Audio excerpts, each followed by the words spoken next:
सबको नमस्कार। हिंदी कक्षा में सबका स्वागत।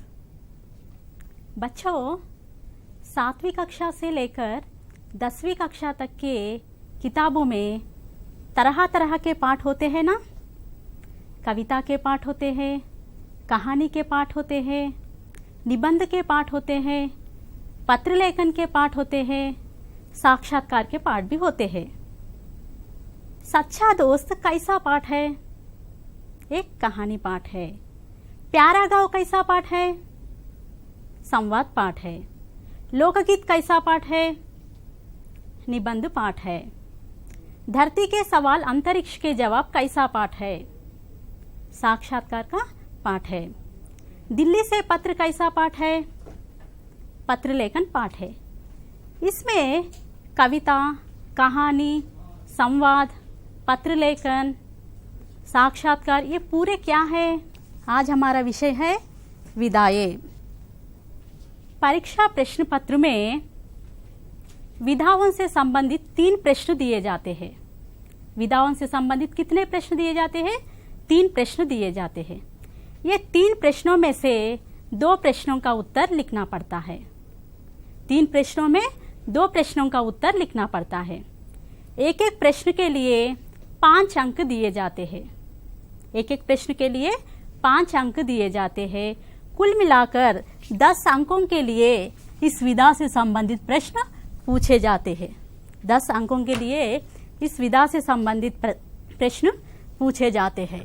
आज हम विदाएं में 4 प्रकार के विदाओं के बारे में सीखेंगे। पहला है निबंध, दूसरा नारे, तीसरा साक्षात्कार, चौथा विज्ञापन। ये 4 विधाओं के बारे में आज हम सीखेंगे। पहला है निबंध। तो निबंध शब्द नी प्लस बंध से बना है।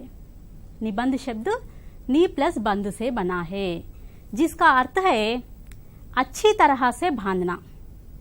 अच्छी तरह से क्या बांधना? वाक्यों को बांधना। अच्छी तरह से वाक्यों को बांधना ही निबंध है। निबंध एक विषय पर अपने विचारों को क्रमबद्ध करके सुंदर भाषा में लिखना ही निबंध है। एक विषय पर अपने विचारों को क्रमबद्ध करके सुंदर भाषा में लिखना ही निबंध है। निबंध एक गद्य रचना है। निबंध क्या है? एक गद्य रचना है। निबंध एक गद्य रचना है।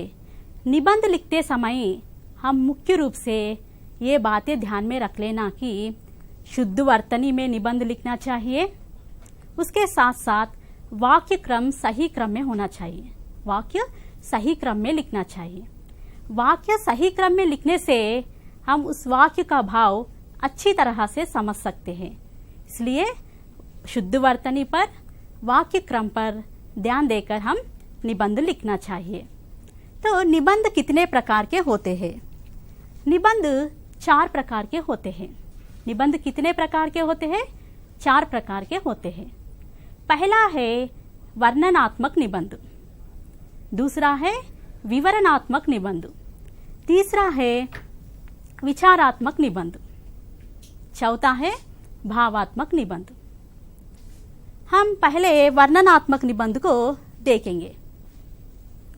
वर्णनात्मक निबंध किसे कहते हैं? किसी एक व्यक्ति के बारे में, वस्तु के बारे में, स्थान के बारे में और त्योहारों के बारे में वर्णन करते हुए लिखे निबंध को वर्णनात्मक निबंध कहते हैं। वर्णनात्मक निबंध किसे कहते हैं? एक वस्तु के बारे में, एक स्थान के बारे में, एक व्यक्ति के बारे में और त्योहारों के बारे में वर्णन करते हुए लिखे निबंध को वर्णनात्मक निबंध कहते हैं। उदाहरण के लिए देखिए, दीपावली पर निबंध लिखिए, प्रिय नेता पर निबंध लिखिए। इस तरह के निबंध वर्णनात्मक निबंध होते हैं। दूसरा है विवरणात्मक निबंध। विवरणात्मक निबंध किसे कहते हैं? किसी एक घटना के बारे में, एक यात्रा के बारे में, एक उत्सव के बारे में विवरण करते हुए लिखे निबंध को विवरणात्मक निबंध कहते हैं। विवरणात्मक निबंध किसे कहते हैं? किसी एक घटना के बारे में, एक उत्सव के बारे में, यात्रा के बारे में विवरण करते हुए लिखे निबंध को विवरणात्मक निबंध कहते हैं। तो तीसरा है विचारात्मक निबंध। तीसरा है विचारात्मक निबंध। इस निबंध में हम किसी एक विचार या समस्या के बारे में लिखते हैं। किसी एक विचार या समस्या के बारे में लिखते हैं। उदाहरण के लिए दूरदर्शन से लाभ और हानि, विज्ञान से लाभ और हानि, इस तरह के निबंध विचारात्मक निबंध होते हैं। चौथा है भावात्मक निबंध।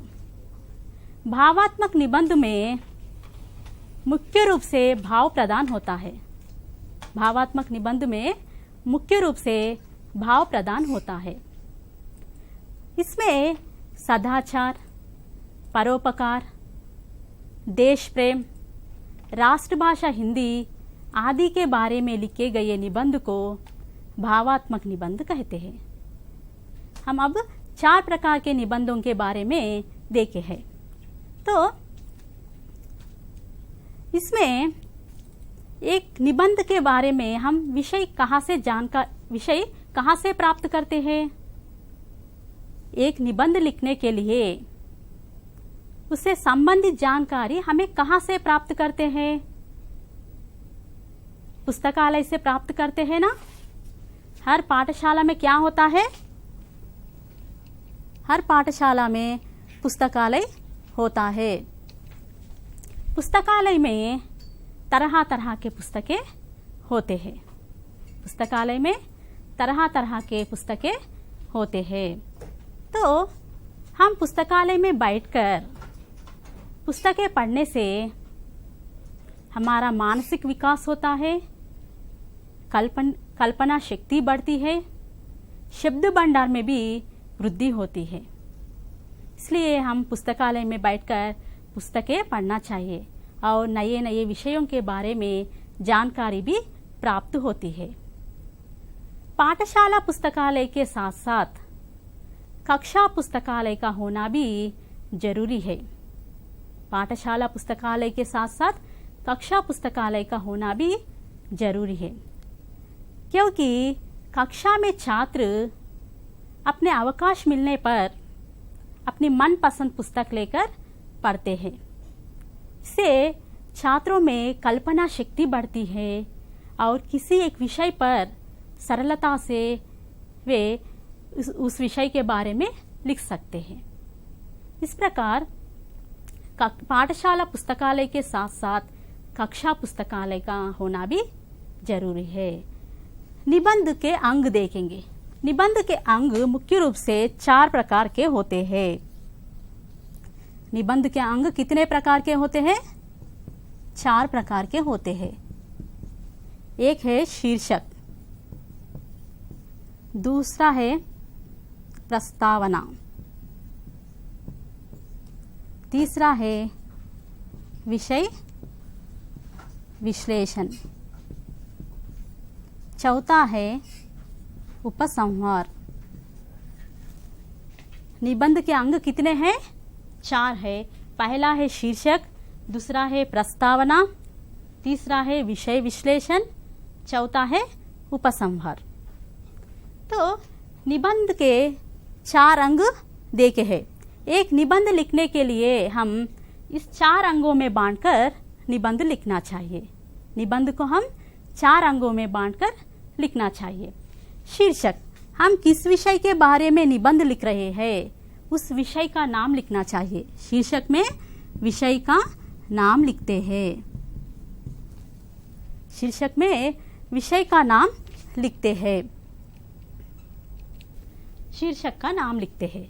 प्रस्तावना, प्रस्तावना में हम किस विषय के बारे में लिख रहे हैं उस विषय का परिचय लिखते हैं। उस विषय का परिचय लिखते हैं। प्रस्तावना में हम क्या लिखते हैं? उस विषय का परिचय लिखते हैं। विषय विश्लेषण, विषय विश्लेषण में निबंध के बारे में उसका विवरण लिखते हैं। हम किस विषय के बारे में लिख रहे हैं उसका विवरण लिखते हैं। विषय विश्लेषण में क्या लिखते हैं? विवरण लिखते हैं। अंत में है उपसंहार। उपसंहार में हम उस विषय का अंतिम सार लिखते हैं। इस प्रकार हम एक निबंध को 4 अंगों में बांटकर लिखना चाहिए। तो अब उदाहरण के लिए देखेंगे राष्ट्रभाषा हिंदी पर निबंध। इसमें शीर्षक क्या है? राष्ट्रभाषा हिंदी शीर्षक है। उसके बाद हम प्रस्तावना लिखते हैं। शीर्षक लिखने के बाद क्या लिखते हैं? प्रस्तावना। प्रस्तावना में हम क्या लिखते हैं? उस विषय का परिचय लिखते हैं। राष्ट्रभाषा हिंदी का परिचय। तो राष्ट्रभाषा का अर्थ है राष्ट्र की भाषा। ऐसी भाषा है जिसे लोग भारत देश में हर भाषा के लोग आसानी से समझ सके, बोल सके और लिख सके। ऐसी भाषा को राष्ट्रभाषा कहते हैं। राष्ट्रभाषा किसे कहते हैं? भारत देश में हर भाषा की लोग आसानी से समझ सकना, लिख सके और बोल सके, ऐसी भाषा को राष्ट्रभाषा कहते हैं। इस प्रकार हम प्रस्तावना में परिचय लिखते हैं। उसके बाद क्या है? विषय विश्लेषण। विषय विश्लेषण में हम क्या लिखते हैं? उस विषय का विवरण लिखते हैं। ये विवरण 2 या 2 से अधिक अनुच्छेदों में लिखना चाहिए। अब विषय विस्तार देखेंगे। हिंदी को संस्कृत की बड़ी बेटी कहते हैं। हिंदी को क्या कहते हैं? संस्कृत की बड़ी बेटी कहते हैं। क्यों कहते हैं? हिंदी भाषा, संस्कृत भाषा से ही हिंदी भाषा उत्पन्न हुई है, इसलिए हिंदी को संस्कृत की बड़ी बेटी कहते हैं। हिंदी की लिपि देवनागरी लिपि है। हिंदी की लिपि क्या है? देवनागरी लिपि है। देवनागरी लिपि की विशेषता है कि इसमें जो लिखा जाता है वही पढ़ा जाता है। देवनागरी लिपि की क्या विशेषता है? इसमें जो लिखा जाता है वही पढ़ा जाता है। इस प्रकार हम विषय विश्लेषण में पहला अनुच्छेद लिखे हैं। अब दूसरा अनुच्छेद देखेंगे। दूसरा अनुच्छेद में हिंदी संसार के अनेक विश्वविद्यालयों में पढ़ाई जाती है। हिंदी संसार के अनेक विश्वविद्यालयों में पढ़ाई जाती है। इसका साहित्य भी बहुत विशाल है। हिंदी का साहित्य बहुत विशाल है। इसके अलावा हिंदी देश में एकता लाने में महत्वपूर्ण भूमिका निभाई है। हिंदी भाषा देश में एकता लाने के लिए महत्वपूर्ण भूमिका निभाई है। कैसे निभाई है? उदाहरण के लिए देखिए, हमारा शरीर एक है किंतु उसके अनेक अंग है। उसी प्रकार भारत एक देश है, उसके अनेक प्रदेश है। हर प्रदेश में अलग अलग भाषा बोली जाती है।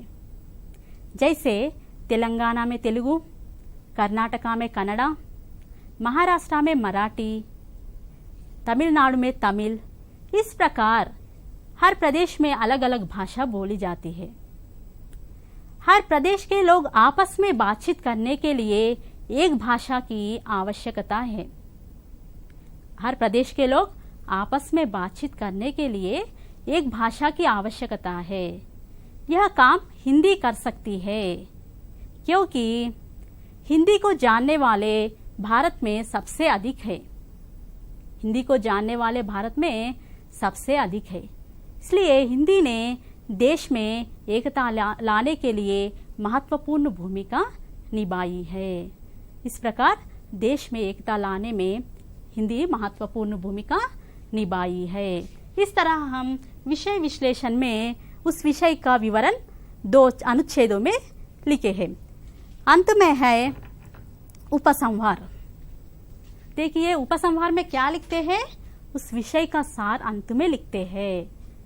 भारत की भूमि पर जन्म होने के नाते हमारा यह कर्तव्य है कि हम भारत की भाषाओं के विकास पर बल दें और हिंदी का विकास करके सभी भाषाओं को जोड़ने का प्रयास करें।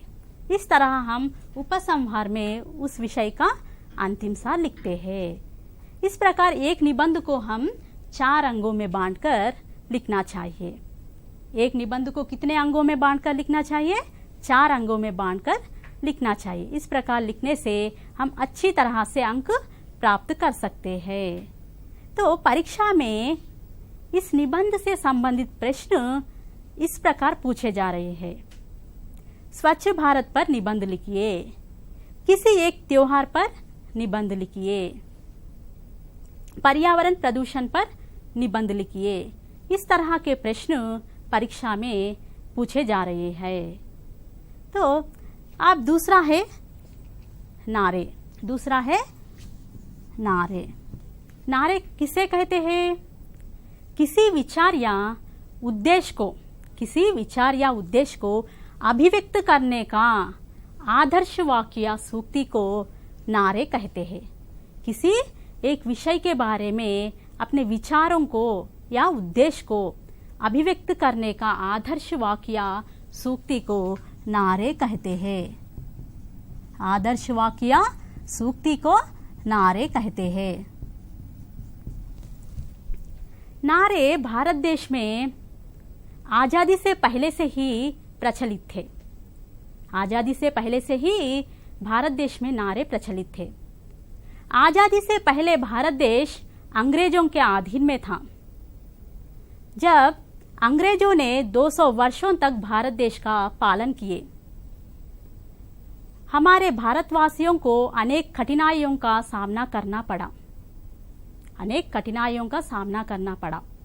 हमारे महापुरुषों ने भारतवासियों को मुक्ति दिलाने के लिए अनेक प्रकार के आंदोलन चलाए हैं। उस आंदोलन में नारे महत्वपूर्ण भूमिका निभाए हैं। इस प्रकार नारे सुनकर भारतवासियों ने जागरूक होकर अंग्रेजों के विरुद्ध लड़ने के लिए तैयार हुए। इस प्रकार लड़ते लड़ते अनेक वीर पुरुषों के त्याग से और परिश्रम से भारत को आज़ादी मिली। इस तरह नारे भारत देश में बहुत पहले से ही प्रचलित थे। तो नारे किस प्रकार लिखना चाहिए? पहले नारे लिखते समय किस विषय के बारे में नारे लिख रहे हैं उस विषय का ज्ञान होना आवश्यक है। हम किस विषय के बारे में नारे लिखना चाहते हैं उस विषय का ज्ञान अवश्य होना चाहिए। नारे सरल शब्दों में ही लिखना चाहिए। नारे सरल शब्दों में ही लिखना चाहिए। क्यों सरल शब्दों में लिखना? लोगों को अच्छी तरह से समझ में आने के लिए हम नारे सरल शब्दों में ही लिखना चाहिए। तो उदाहरण के लिए हम देखेंगे पर्यावरण सुरक्षा के नारे। पर्यावरण सुरक्षा के नारे लिख रहे हैं। हमें पहले क्या ज्ञान होना चाहिए? पर्यावरण का ज्ञान होना चाहिए। पर्यावरण का अर्थ है चारों ओर घेरा हुआ। पर्यावरण का अर्थ क्या है? चारों ओर घेरा हुआ।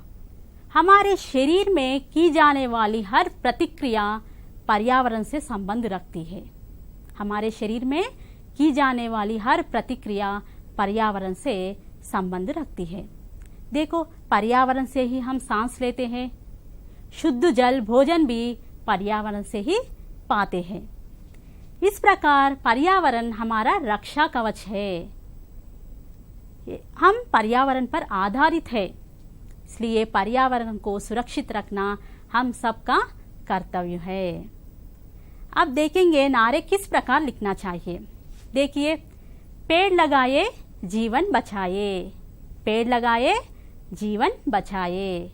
पर्यावरण की रक्षा देश की सुरक्षा।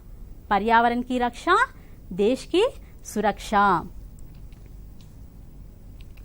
अगर देश को बनाना है महान तो इस पर्यावरण पर रखना होगा ध्यान। अगर देश को बनाना है महान तो इस पर्यावरण पर रखना होगा ध्यान।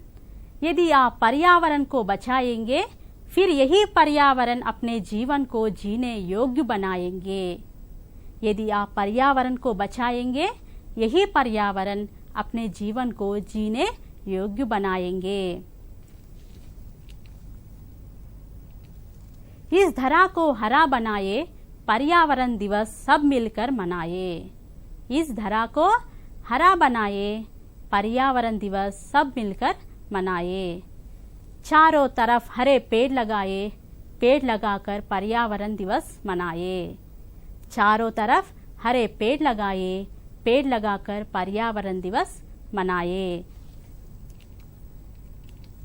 पर्यावरण को बचाना है, आने वाली पीढ़ी को पर्यावरण की सुरक्षा बताना है।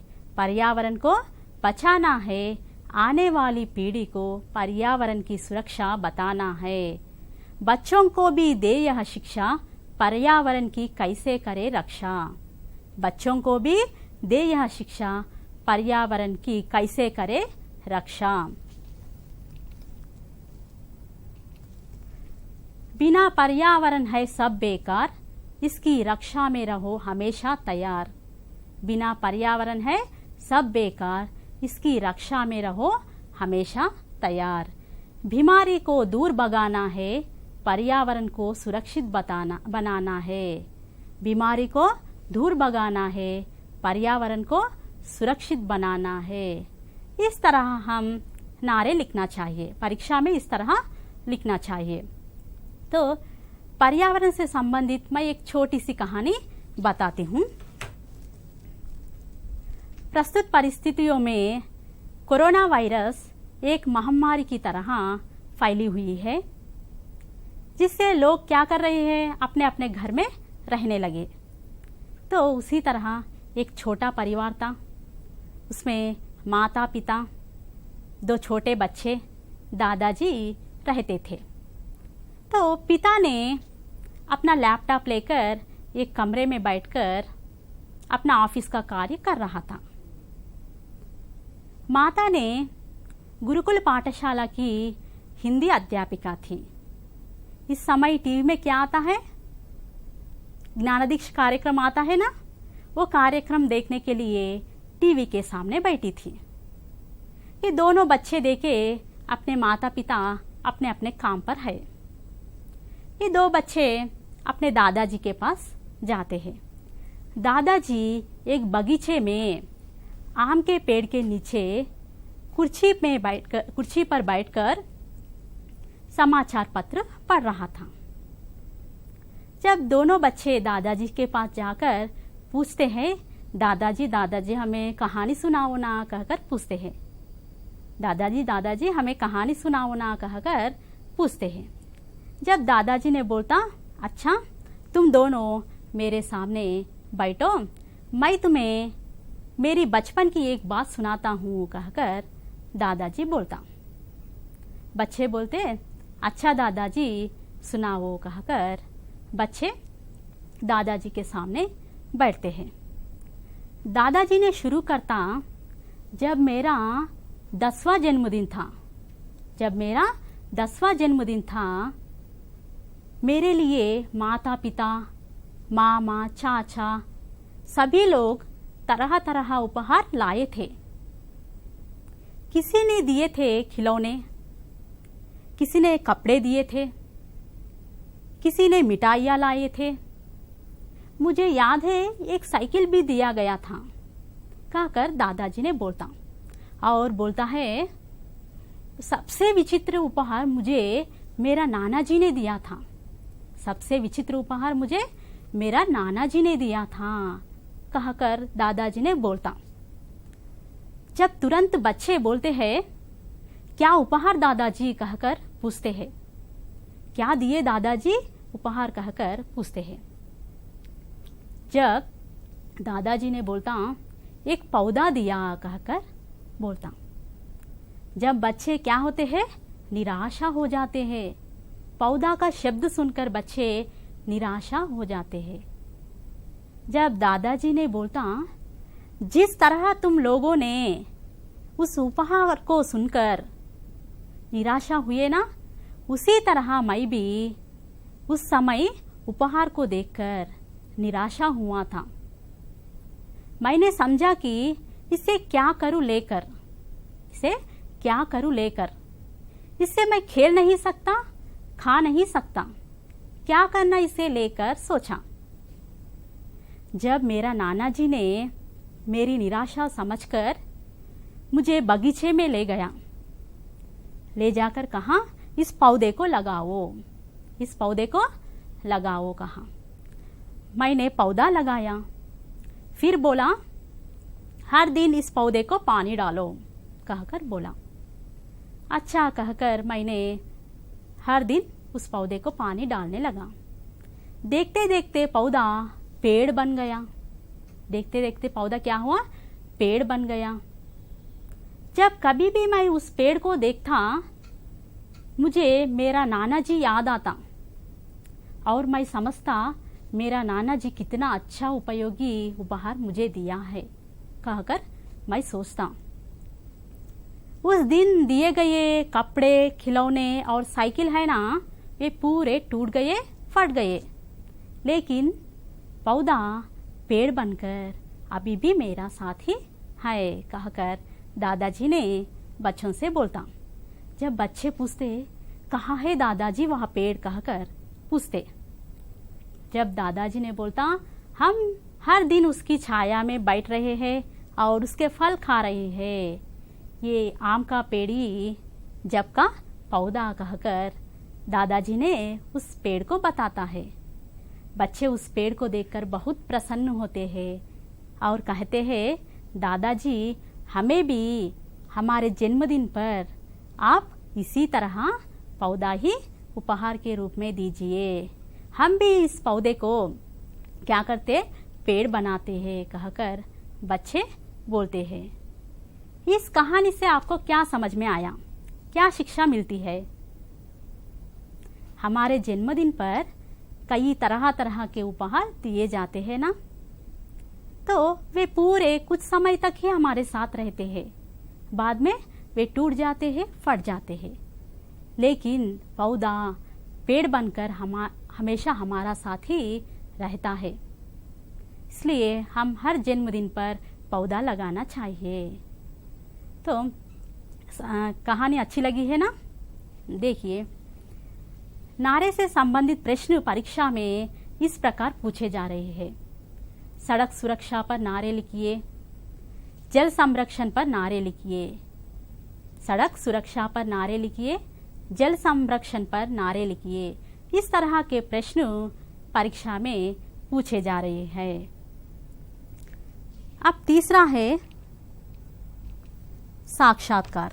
साक्षात्कार किसे कहते हैं? दो या दो से अधिक व्यक्तियों के द्वारा एक विशेष उद्देश्य से आमने सामने की गई बातचीत को साक्षात्कार कहते हैं। दो या दो से अधिक व्यक्तियों के द्वारा एक विशेष उद्देश्य से आमने सामने की गई बातचीत को साक्षात्कार कहते हैं। साक्षात्कार में विशेष उद्देश्य होना जरूरी है। साक्षात्कार में विशेष उद्देश्य होना जरूरी है।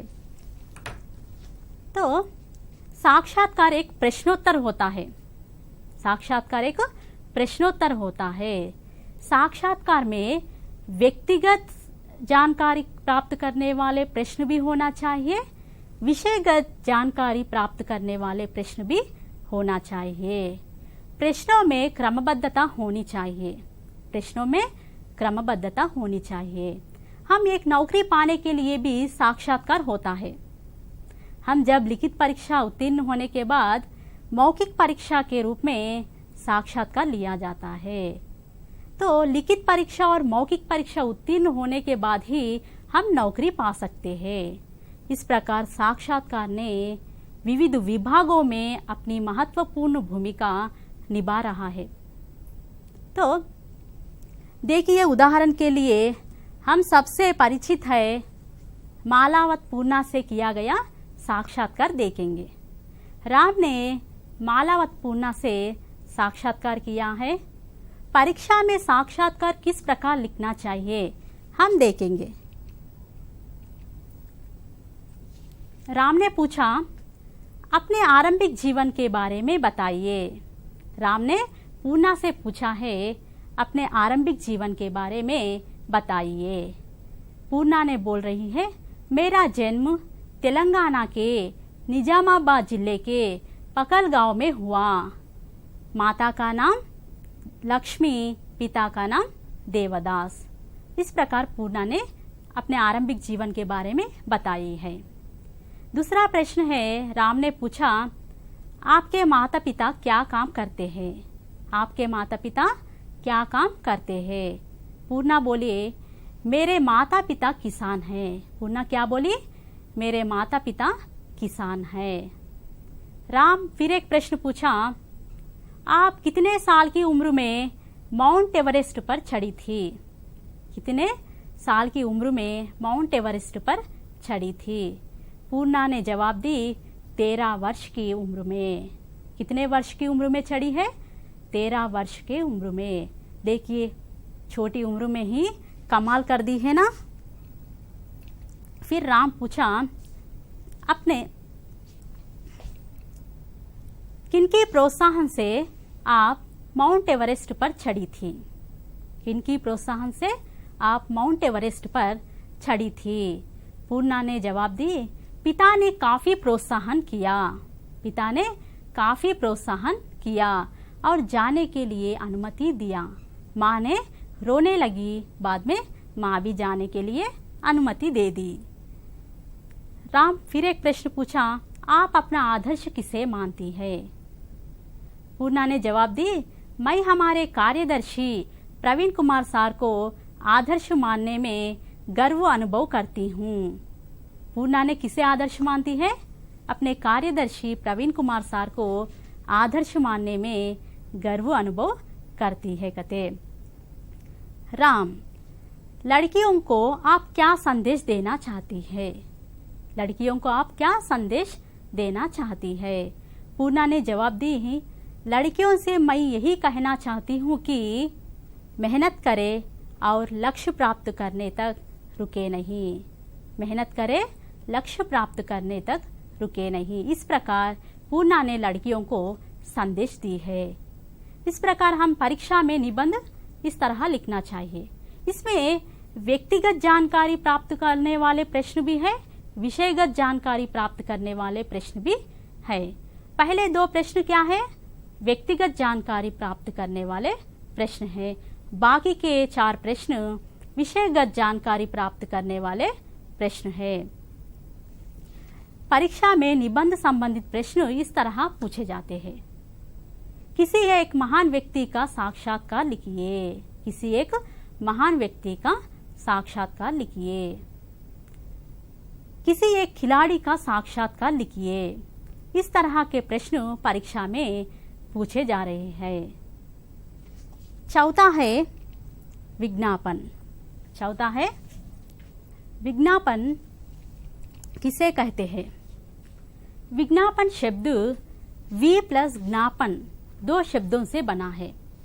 विज्ञापन शब्द वी प्लस ज्ञापन 2 शब्दों से बना है। वी का अर्थ है विशेष, ज्ञापन का अर्थ है सार्वजनिक सूचना। विज्ञापन शब्द वी प्लस ज्ञापन से बना है। वी का अर्थ है विशेष, ज्ञापन का अर्थ है सार्वजनिक सूचना। विज्ञापन क्या है? सूचना देने का एक माध्यम है। और एक परिभाषा भी है विज्ञापन के लिए। विज्ञापन एक माध्यम है ग्राहकों को अपनी ओर आकर्षित करके वस्तु को बेचने का। विज्ञापन क्या है? सार्वजनिक सूचना, सूचना है देने का एक विज्ञापन होता है। ग्राहकों को आकर्षित करके वस्तु बेचने का भी विज्ञापन होता है। तो हम 2 प्रकार के उदाहरण के द्वारा हम देखेंगे।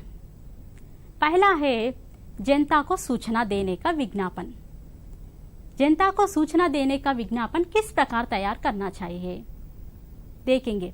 हम किस विषय के बारे में जनता को सूचना दे रहे हैं, उस विषय में जनता को किस प्रकार मुख्यांशों को सूचना देते हैं ना, उस मुख्यांशों को शामिल करना चाहिए, उस मुख्यांशों को शामिल करना चाहिए।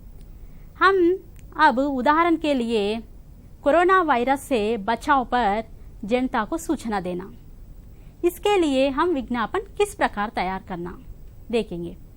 तो जनता को कोरोना वायरस से बचाव करना, कोरोना वायरस से बचाव के लिए क्या करते हैं, घर में ही रहते हैं ना, इसलिए इस चित्र में घर का चित्र डालना, विज्ञापन में घर का चित्र डालना। रक्षा कवच बनाएंगे, कोरोना को मार भगाएंगे कहकर एक नारा लिखना। हम किस बातों को जनता को सूचना कर रहे हैं, उस बातें उसमें शामिल करना चाहिए। देखिए, आंख, नाक और मुंह को बार बार ना छुए, आंख, नाक और मुंह को बार बार ना छुए, भीड़ भरी जगहों में ना जाए, भीड़ भरी जगहों में ना जाए, मास्क का उपयोग करें, मास्क का उपयोग करें, 20 सेकंड तक हाथों को साबुन से अच्छी तरह धोए, यात्रा करने से बचे, लक्षण आने पर तुरंत डॉक्टर की सहायता ले। इस तरह के अंश शामिल करके हम जनता को सूचना दे सकते हैं। इस प्रकार जनता को सूचना देने का विज्ञापन तैयार करना। और दूसरा है, एक वस्तु बेचने के लिए ग्राहकों को आकर्षित करना। वस्तु बेचने के लिए ग्राहकों को किस प्रकार आकर्षित करते हैं देखेंगे उदाहरण में। हेलमेट वस्तु को बेचने के लिए हम ग्राहकों को किस प्रकार आकर्षित करना, हम किस वस्तु को बेच रहे हैं उसका चित्र डालना चाहिए। इधर हम हेलमेट वस्तु का क्या कर रहे हैं, बेच रहे हैं, इसलिए हेलमेट का चित्र डालना, उसके ऊपर नाम लिखना, हेलमेट नाम लिखे। तो एक वस्तु बेचने के लिए ग्राहकों को किस प्रकार आकर्षित करते हैं, बोलिए किस प्रकार आकर्षित करते हैं। छूट का तो उल्लेख करना चाहिए, मुफ्त मिलने वाले सामान का तो उल्लेख करना चाहिए, इसलिए मुफ्त मिलने वाले सामान या छूट का अवश्य उल्लेख करना चाहिए। इससे ग्राहक बहुत आकर्षित होते हैं। ये हेलमेट खरीदने से ये वस्तु को छूट में, ये वस्तु को मुफ्त में दिया जाएगा, नहीं तो इतना प्रतिशत छूट मिलेगा। इस तरह के बातें शामिल करके हम ग्राहकों को आकर्षित कर सकते हैं। तो इसमें ग्राहकों को आकर्षित करते हैं। ग्राहक उस वस्तु को खरीदने के लिए हमें क्या करना चाहिए, हमारा फोन नंबर या पता भी उसमें लिखना चाहिए। इस तरह एक वस्तु बेचने के लिए ग्राहक को इस प्रकार आकर्षित कर सकते हैं। तो विज्ञापन से संबंधित प्रश्न परीक्षा में इस प्रकार पूछे जाते हैं। एक योग प्रशिक्षण केंद्र खोलना चाहते हैं तो उस पर विज्ञापन तैयार कीजिए। एक योग प्रशिक्षण केंद्र खोलना चाहते हैं तो उसके बारे में एक विज्ञापन तैयार कीजिए। इस तरह के प्रश्न परीक्षा में पूछा गया है। तो हम आज 4 विधाओं के बारे में सीखे हैं, निबंध के बारे में, नारे, साक्षात्कार, विज्ञापन, ये 4 विधाओं के बारे में सीखे हैं। एक बार देखिए, निबंध किसे कहते हैं, किसी एक विषय पर अपने विचार को क्रमबद्ध करके सुंदर भाषा में लिखना ही निबंध है। अपने विचारों को क्रमबद्ध करके सुंदर भाषा में लिखना निबंध है।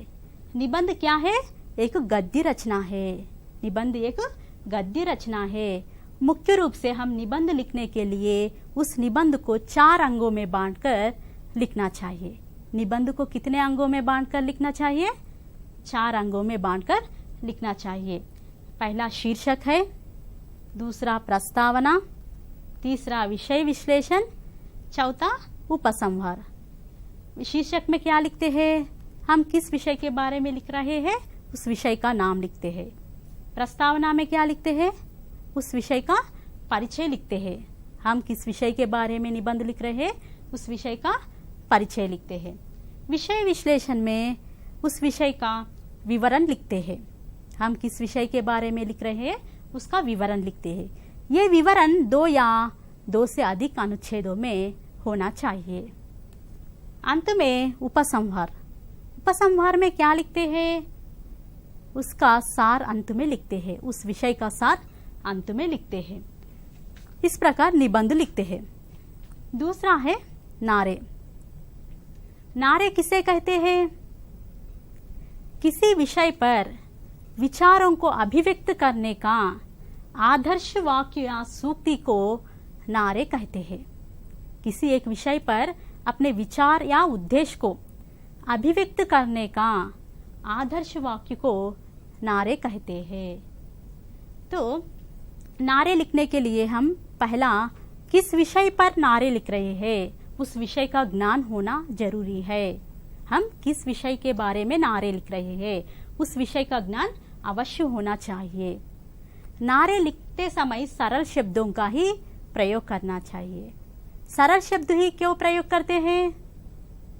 नारे सभी लोग आसानी से समझने के लिए हम सरल शब्दों का ही प्रयोग करना चाहिए। तीसरा है साक्षात्कार। साक्षात्कार किसे कहते हैं? दो या दो से अधिक व्यक्तियों के द्वारा किसी एक विशेष उद्देश्य से आमने सामने की गई बातचीत को साक्षात्कार कहते हैं। साक्षात्कार में विशेष उद्देश्य होना जरूरी है। तो साक्षात्कार कैसा होता है? एक प्रश्नोत्तर होता है। साक्षात्कार में व्यक्तिगत जानकारी प्राप्त करने वाले प्रश्न होना चाहिए, विषयगत जानकारी प्राप्त करने वाले प्रश्न भी होना चाहिए। प्रश्नों में क्रमबद्धता होनी चाहिए। चौथा है विज्ञापन। विज्ञापन किसे कहते हैं? किसी एक विषय के बारे में जनता को किस प्रकार सूचना देते हैं, यह है विज्ञापन। और एक परिचय क्या है? ग्राहकों को आकर्षित करके वस्तु बेचने का एक माध्यम है विज्ञापन। इस प्रकार दो परिभाषाएं हैं। एक सूचना देने का विज्ञापन है, एक वस्तु बेचने के लिए ग्राहकों को आकर्षित करने का भी विज्ञापन होता है। इस तरह हम विधाओं के बारे में सीखे हैं। गृह कार्य के लिए प्रश्न देखेंगे। कोरोना वायरस पर निबंध लिखिए। कोरोना वायरस पर निबंध लिखिए। किसी महान व्यक्ति का साक्षात्कार लिखिए। किसी महान व्यक्ति का साक्षात्कार लिखिए। ये दो प्रश्नों का उत्तर अच्छी तरह से लिखिए। घर में ही रहो और सुरक्षित रहो। धन्यवाद।